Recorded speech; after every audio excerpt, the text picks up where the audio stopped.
Pull up in 1 minute. Featuring Meg Haltera. Number 1. Grip the bar just outside your shoulder width. Number 2. From the bottom of the pull-up, raise yourself by turning your chest upwards and pulling your shoulder blades together. Number 3. Remember, the lats only control up to your elbows, so focus on pulling your elbows towards your back pocket. Number 4. Always make sure your chin passes the bar.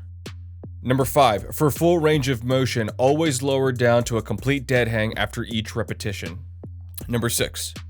Do not kip or kick your legs to help you get over the bar. Number 7. If you can't do a pull-up, start by doing dead hangs and active hangs, in which you hang from the bar and simply try to pull your shoulder blades together while pointing your chest upwards. Thank you for watching.